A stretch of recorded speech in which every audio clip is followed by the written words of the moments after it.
بسم اللہ الرحمن الرحیم۔ السلام علیکم دوستو، دنیا بھر کی خبروں میں آج آپ سنیں گے، لیکن اس سے پہلے اگر ہو سکے تو لائک اور سبسکرائب کا بٹن ضرور دبا لیں۔ شکریہ۔ امریکہ کا چائنا کو باز رہنے کی وارننگ۔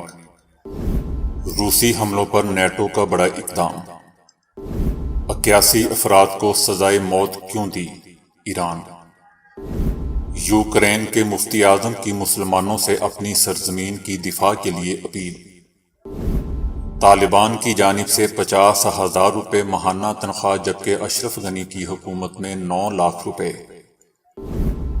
وزیر اعظم عمران خان نے پارٹی رہنماؤں کو اتحادیوں سے متعلق بیان بازی سے کیوں روک دیا؟ انسانی جسم کے وہ حقائق جو آپ کو حیرت زدہ کر دیں۔ ایک سال میں 2 بار رمضان کیسے ممکن ہے اور یہ کب آئے گا؟ تو آئیے چلتے ہیں اب خبروں کی تفصیل کی جانب۔ امریکی میڈیا نے دعویٰ کیا ہے کہ روس نے یوکرین جنگ کے لیے چائنا سے فوجی اور معاشی امداد کی درخواست کی ہے۔ دوسری جانب امریکہ نے چائنا کو خبردار بھی کیا ہے کہ روس پر عائد پابندیوں کے دوران کسی قسم کی مدد فراہم کرنے پر سنگین نتائج بھگتنا ہوں گے۔ امریکی اخبار نیو یارک ٹائمز نے کہا ہے کہ روس نے اپنے اتحادی ملک چائنا سے فوجی سامان اور حمایت کی درخواست کی ہے۔ مغربی ممالک کی جانب سے عائد پابندیوں کے خلاف روس نے چائنا سے معاشی مدد بھی مانگی ہے، جبکہ چائنا نے ان خبروں کی تردید کرتے ہوئے کہا ہے کہ انہوں نے کبھی ایسا کچھ نہیں سنا۔ یوکرین میں صورتحال پریشان کن ہے اور چائنا کی فی الحال ترجیح یہی ہے کہ کشیدگی کو بے قابو ہونے سے روکا جائے۔ چائنا نے ابھی تک روس کے یوکرین پر حملے کی مذمت نہیں کی اور نیٹو کی مشرق کی جانب پیش قدمی کو ہی روس اور یوکرین کے درمیان کشیدگی کا ذمہ دار ٹھہرایا ہے۔ امریکہ نے چائنا کو آگاہ کر دیا ہے کہ کسی بھی ملک کو یہ اجازت نہیں دیں گے کہ معاشی پابندیوں کے باعث روس کو پہنچنے والے نقصان کا مقابلہ کرنے کے لیے کسی قسم کی مدد کی جائے۔ ہم چائنا کو دھمکیاں نہیں دینا چاہتے، تاہم اسے آگاہ کر دیا ہے کہ معاشی پابندیوں کے خلاف روس کی مدد کرنے کی صورت میں سنگین نتائج بھگتنا ہوں گے۔ دوستو، ایسا امریکہ کا کہنا ہے۔ روس نے مغربی یوکرین میں پولینڈ کی سرحد کے قریب ایک فوجی اڈے پر بڑا میزائل حملہ کیا تھا۔ حملے میں کم از کم 35 افراد مارے گئے تھے اور جبکہ 130 سے زائد افراد زخمی ہوئے تھے۔ یہ فوجی اڈہ پولینڈ کی سرحد سے صرف 10 کلومیٹر کے فاصلے پر قائم ہے اور یہاں عموماً نیٹو افواج اور یوکرینی فوج مشترکہ مشقیں کرتی ہیں۔ امریکہ کا کہنا ہے کہ حملے کے وقت ان کا کوئی اہلکار وہاں موجود نہیں تھا۔ نیٹو کا بھی یہی کہنا ہے کہ نیٹو اتحاد میں سے کسی ملک کا کوئی نمائندہ وہاں نہیں تھا۔ روسی حملے کے بعد سے اس اڈے کو غیر ملکی فوجیوں کے لیے تربیت دینے اور اسلحہ ذخیرہ کرنے کے لیے استعمال کرنے کے ساتھ ساتھ یہاں سے اسلحہ یوکرینی افواج کو پہنچایا جا رہا تھا۔ دوسری جانب سرد جنگ کے بعد نیٹو کی سب سے بڑی فوجی مشقیں شروع ہو رہی ہیں۔ اس میں نیٹو کے 27 رکن ممالک کے 30,000 سے زائد فوجی منفی درجہ حرارت میں تربیت حاصل کریں گے۔ دوسری طرف بورس جانسن نے اپنے ایک بیان میں کہا ہے کہ روس کے یوکرین پر حملے سے یورپی سلامتی متزلزل ہو گئی ہے اور ہم اپنے شراکت داروں کے ساتھ مل کر اس بات کو یقینی بنانے کے لیے اقدامات کریں گے کہ ہم پہلے سے کہیں زیادہ مضبوط اور متحد ہو کر ابھریں۔ برطانوی وزیر اعظم نے مزید کہا کہ روسی صدر پوٹن کی دھمکیوں کے خلاف ہمیں فوجی لحاظ سے آگے بڑھنے کی ضرورت ہے۔ ایران نے سعودی عرب کے ساتھ آئندہ ہفتے ہونے والے مذاکرات کو معطل کر دیا ہے۔ سعودی عرب اور ایران نے دونوں ممالک کے درمیان موجود کشیدگی میں کمی کے لیے مذاکرات کا فیصلہ کیا تھا، تاہم سعودی عرب میں گزشتہ روز ایک ہی دن میں 81 افراد کی سزائے موت کے بعد مذاکرات تعطل کا شکار ہو گئے ہیں۔ مذاکرات کو ملتوی کرنے کی اہم وجہ گزشتہ روز ریاض میں سعودی شہریوں سمیت 81 اہل تشیع ہیں۔ سزائے موت پانے والوں پر سرکاری اہلکاروں اور اہم مقامات پر تخریب کاری، قانون نافذ کرنے والے افسران کے مارنے کے الزامات عائد کیے گئے تھے۔ سزا پانے والے 81 افراد میں سے 73 سعودی شہری، 7 یمنی اور 1 شامی شہری تھا۔ دوستو، یاد رہے کہ ریاض اور تہران کے درمیان 2016 میں بھی ایسے ہی ایک واقعہ میں سفارتی تعلقات ختم ہو گئے تھے۔ یوکرین کے مفتی اعظم سید اسما اپنے وطن کے دفاع میں روس سے جنگ لڑنے کے لیے فوج میں شامل ہو گئے۔ مفتی اعظم نے صدر کے عوام سے ملک چھوڑنے کی بجائے روس کے خلاف جنگ لڑنے کے لیے ہر ایک شہری کو باہر نکلنے کے مطالبے کو قبول کرتے ہوئے فوجی وردی پہن کر محاذ جنگ سنبھال لیا۔ عالم دین سید اسما نے مسلمان شہریوں سے درخواست کی ہے کہ اپنی سرزمین کی دفاع کے لیے باہر نکلیں اور فوج کے ہاتھ مضبوط کریں۔ روسی جارحیت کا جواب دینا ہم سب پر لازم ہے۔ یوکرین کے مفتی اعظم نے روسی صدر پیوٹن کے جنگ کے فیصلے کی منظوری دینے والے مسلم مذہبی رہنماؤں کو تنقید کا نشانہ بناتے ہوئے کہا کہ ایسا کرنے والوں نے ہماری ماؤں، بہنوں اور بچوں کے مارنے کی منظوری دی ہے۔ طالبان کی حکومت نے کسی بھی ملک نے تسلیم نہیں کیا۔ طالبان کی حکومت کو تسلیم نہ کرنے والے افغان سفارتخانوں کو مالی مشکلات کے علاوہ کابل میں حکومتی عہدیداروں کی جانب سے بھی دباؤ کا سامنا ہے۔ سابق صدر اشرف غنی کی حکومت میں تعینات ہونے والے 60 کے قریب سفیروں یا دیگر سفارتی اہلکاروں نے طالبان کی حکومت کو تسلیم نہیں کیا ہے۔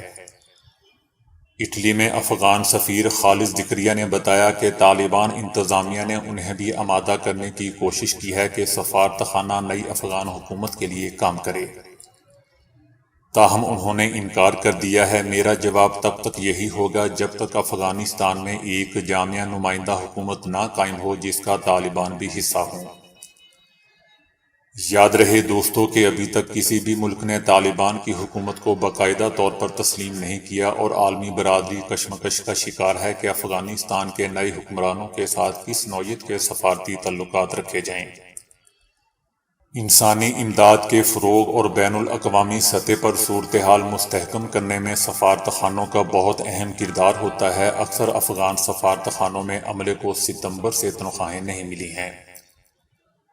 دوسری جانب امریکہ نے اعلان کیا تھا کہ ملک میں افغان سفارتخانوں اور قونصل خانوں کو آئندہ ہفتوں میں بند کر دیا جائے گا۔ امریکہ میں افغان سفارتخانے اور قونصل خانے شدید مالی دباؤ میں ہیں، انہیں اپنے بینک اکاؤنٹس تک بھی رسائی حاصل نہیں ہے۔ دنیا بھر میں افغان سفارتخانوں کو اپنی سرگرمیاں محدود کرنے اور دیگر اخراجات کم کرنے کے علاوہ چھوٹی جگہوں پر منتقل ہونے کا کہا جا رہا ہے۔ پاکستان پشاور قونصل خانے کا عملہ پاسپورٹ، ویزا اور میرج سرٹیفکیٹ فیس سے حاصل ہونے والی رقم سے اپنے اخراجات چلا رہا ہے۔ طالبان کی جانب سے تعینات کیے گئے قونصل جنرل کو صرف 50,000 روپے ماہانہ تنخواہ مل رہی ہے، جبکہ اشرف غنی کی حکومت میں سابق قونصل جنرل کو تقریباً $5,000 ماہانہ ملا کرتے تھے، جو پاکستانی 9 لاکھ روپے بنتے ہیں۔ طالبان کی جانب سے تعینات کیے گئے قونصل جنرل کو صرف 50,000 روپے ماہانہ تنخواہ مل رہی ہے، جبکہ اشرف غنی کی حکومت میں سابق قونصل جنرل کو تقریباً $5,000 تقریباً پاکستانی 9 لاکھ روپے ماہانہ ملا کرتے تھے۔ وزیر اعظم عمران خان نے اپنی پارٹی رہنماؤں کو اتحادیوں سے متعلق بیان بازی سے روک دیا ہے اور کہا ہے کہ اتحادیوں سے متعلق معاملات کو افہام و تفہیم سے دیکھا جائے گا۔ نہ حکومت کہیں جا رہی ہے، نہ اتحادی کہیں جا رہے ہیں۔ تحریک عدم اعتماد ہی نہیں، پاکستان کے خلاف سازش بھی ناکام ہوگی۔ ذرائع کا کہنا ہے کہ وزیر اعظم عمران خان اتحادی جماعتوں کے رہنماؤں سے خود ملاقات کریں گے۔ دوسری طرف حکومت کا کہنا ہے کہ نون لیگ کی اپنی سوچ اور پیپلز پارٹی کی الگ سوچ ہے۔ اگر بلاول بھٹو کا خیال ہے کہ مریم نواز آپ کو مستقبل کا لیڈر سمجھتی ہے تو یہ آپ کی غلط فہمی ہے۔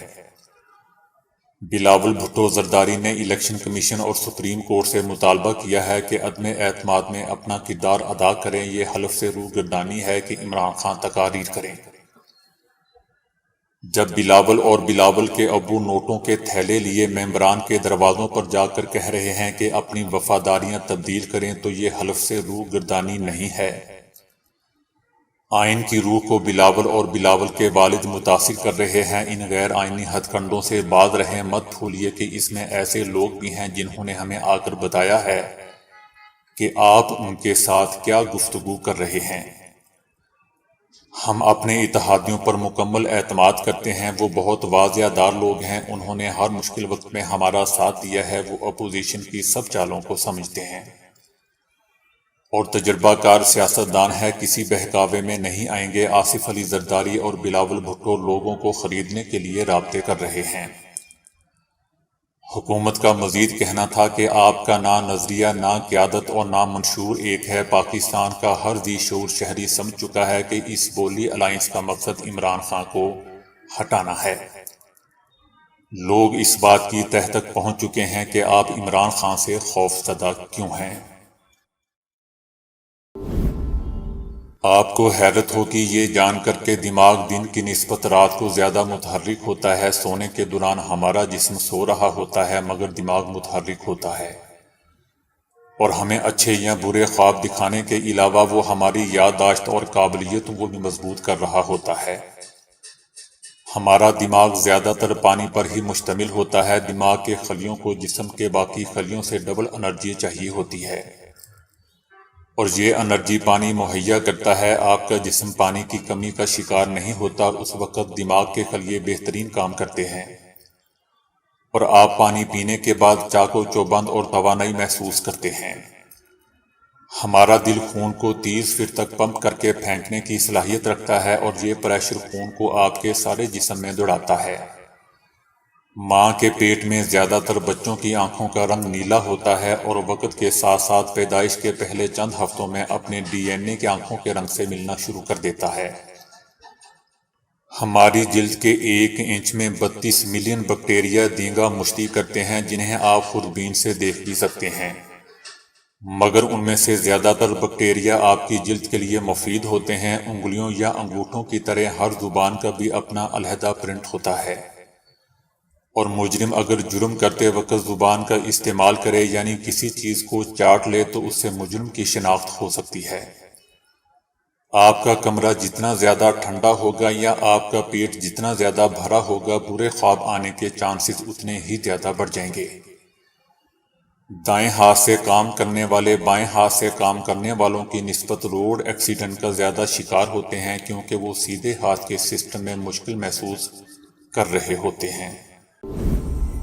ایک سال میں 2 بار رمضان کیسے ممکن ہے؟ ماہرین نے اس کی حیرت انگیز وجہ بتائی ہے۔ قمری سال میں بھی 12 مہینے ہوتے ہیں، تو بھلا یہ کیوں کر ممکن ہے کہ ایک سال میں 2 بار رمضان آ سکے؟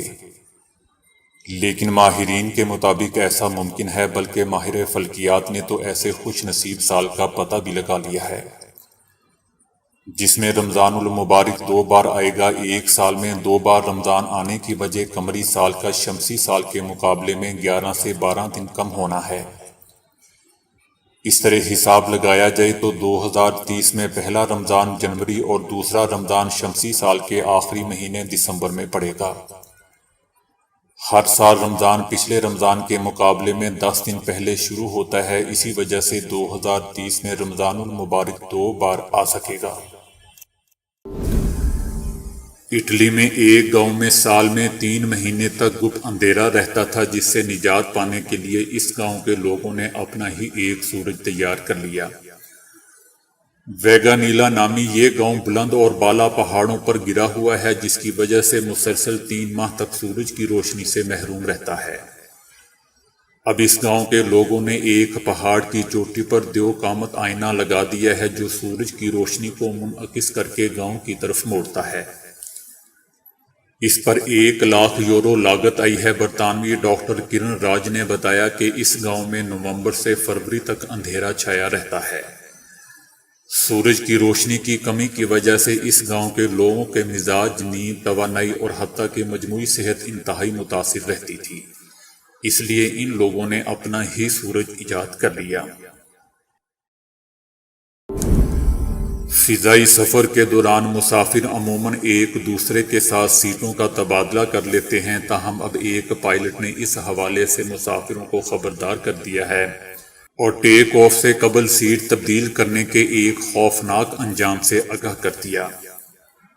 نورڈل نامی اس پائلٹ کا کہنا ہے کہ ہوائی جہاز کا عملہ مسافروں کو ان کے وزن کے لحاظ سے ایسے ترتیب سے بٹھاتا ہے کہ جہاز میں وزن کا توازن رہے۔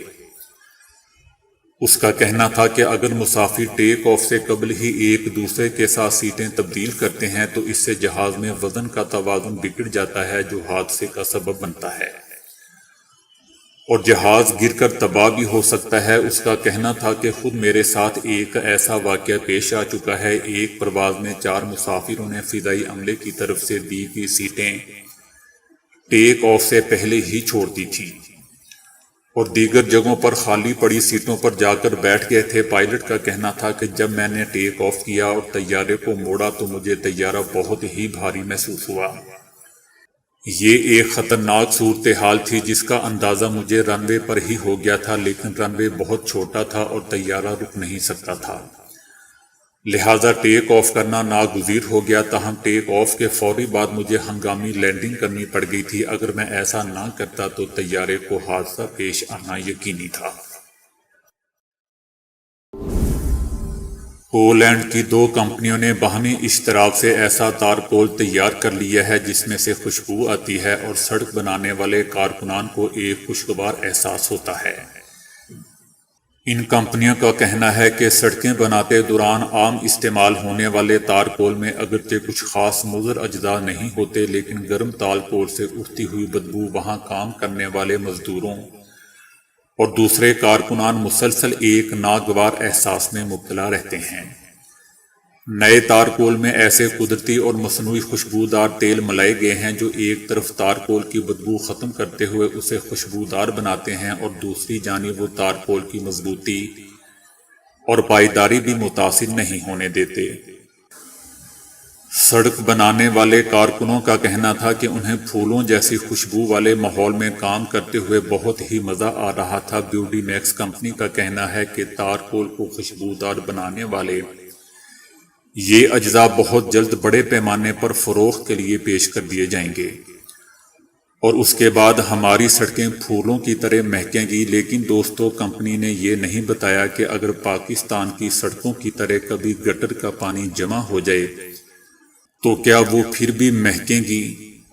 یقیناً مہکیں گی، لیکن پھولوں کی طرح نہیں۔ امریکی سائنسدانوں نے کائنات میں مادے اور توانائی کی مقدار کے درمیان تناسب معلوم کرنے میں کامیابی حاصل کر لی ہے۔ سائنسی میگزین آسٹرو فزیکل جرنل میں شائع ہونے والی رپورٹ کے مطابق کائنات میں مادے کا تناسب 31.5 ہے، جس میں غلطی کا امکان 1.3% تک ہو سکتا ہے۔ کائنات کا باقی 68.5% ڈارک انرجی پر مشتمل ہے، جو سائنسدانوں کے مطابق پر اسرار توانائی ہے جو کائنات کے مسلسل پھیلاؤ کی ذمہ دار ہے۔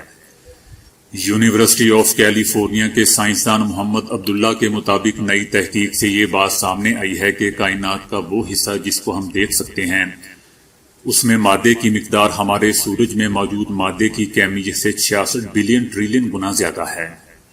انہوں نے مزید بتایا کہ کائنات میں موجود تاریک مادے اور تاریک توانائی کا درست اندازہ لگا کر ہم اس بگ فریز کے مرحلے بارے اندازہ لگا سکتے ہیں، جب کہکشائیں ایک دوسرے سے بہت دور چلی جائیں گی اور ستاروں میں موجود ایندھن ختم ہو جائے گا۔ گزشتہ مہینے ہزاروں قیدی کابل کے مشرق میں ایک انتہائی گندی جیل میں اس وقت تک پھنسے پڑے تھے جب تک طالبان نے دارالحکومت کے قریب پہنچنے کے بعد انہیں آزاد نہیں کروا لیا۔ طالبان نے جیلوں کو نشانہ بنایا تاکہ قیدیوں کو آزاد کر کے لڑائی میں شامل کیا جا سکے، لیکن ایسا کرتے ہوئے طالبان نے ہزاروں ایسے مجرموں کو بھی معاشرے میں واپس دھکیل دیا جو دوسرے جرائم میں شامل تھے۔ کوٹھریاں قیدیوں کے کپڑوں، جوتوں اور دیگر سامان سے بھری پڑی ہیں جو 14 اگست کو کابل پر کنٹرول سے صرف ایک دن پہلے آزاد ہو گئے تھے۔ جیل کے افسران بھی بھاگ گئے تھے، بلکہ بہت سے لوگ اپنی وردیاں بھی پیچھے چھوڑ گئے تھے۔ جیل اب طالبان کے کنٹرول میں ہے۔ اب ملک کی سب سے بڑی جیل کچرے سے بھری پڑی ہے، جبکہ اس کی فضا میں گلے سڑے کھانے اور بدبودار لیٹرین کی بو حاوی ہے۔ طالبان جو اب جیل کو کنٹرول کرتے ہیں، ان کا کہنا ہے کہ اس کے 11 بلاکس میں سے ہر ایک میں 1500 قیدی رہتے تھے۔ طالبان نے اس بار معتدل حکمرانی کا وعدہ کیا ہے، لیکن 1996 سے 2001 تک اپنے پہلے دور حکومت میں انہوں نے فوری انصاف پر عمل کیا، جس میں پھانسی اعضاء کا کاٹنا اور سنسار کرنا شامل تھا۔ افغانستان کی اس بڑی جیل کی تعمیر 1970 کی دہائی میں شروع ہوئی اور کئی دہائیوں کے بعد انسانی حقوق کے گروہوں نے اس کی خراب اور بری حالت کی وجہ سے اس کو تنقید کا نشانہ بھی بنایا تھا۔ اگرچہ دولت مند قیدی نجی کوٹریوں اور بیت الخلاء کے لیے گارڈز کو رشوت دیتے تھے، لیکن زیادہ تر لوگوں کو ایسی غذاؤں پر رہنا پڑتا تھا جو کہ بنیادی غذائیت کے معیار پر پورا نہیں اترتی تھیں۔ قیدیوں کو سردیوں میں منجمد کر دینے والی سردی اور گرمیوں میں شدید گرمی کا سامنا کرنا پڑتا تھا۔ قیدیوں سے ملاقات حکام کی مرضی سے مشروط تھی، جبکہ جو لوگ لائن نہیں لگاتے تھے انہیں کوڑے مارے جاتے تھے۔ اب ایک بلاک کے داخلی دروازے کے قریب انتظامی دفتر کو مکمل طور پر جلا دیا گیا تھا۔ یہ فرار ہونے سے قبل قیدیوں کی خلاف ورزی کا آخری عمل تھا۔